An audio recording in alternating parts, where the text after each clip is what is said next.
John Laughland, you are the director of the think tank, the Institute of Democracy and Cooperation, Paris-based.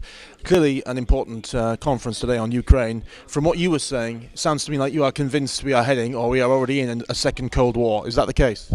Absolutely. I've used that expression already in various lectures I've given, and I think the vocabulary is right.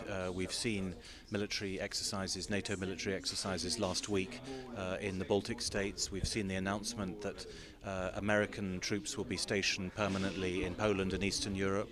The American Defense Secretary is here in Brussels today, 24th of June, to discuss at a NATO meeting to discuss increased spending by European NATO members and of course the permanent stationing of troops and armour in Eastern Europe. So there's an arms race going on in the middle of Europe, and there is of course also an ideological confrontation, and those two taken together make it a new, I think you can definitely call it a new Cold War.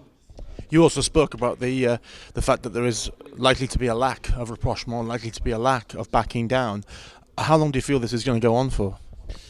I'm afraid we could be in for the long haul.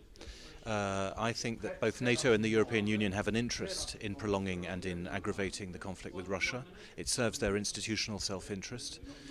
It serves NATO's interest because it enables the Americans to sell more weapons to the Europeans.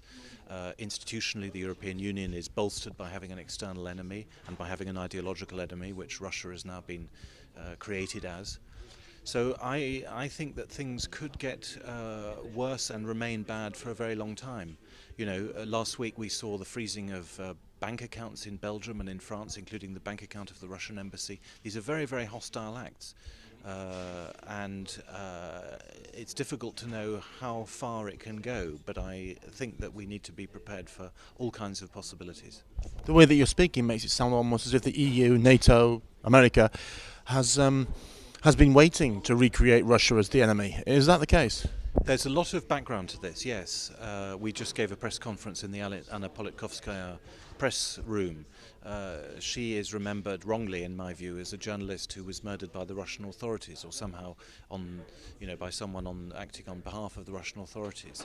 This false image of Russia as a dictatorship in which you can't express your view has been peddled energetically by the European institutions and by the European media for a long time now, really ever since Putin came back to power as president after having been prime minister.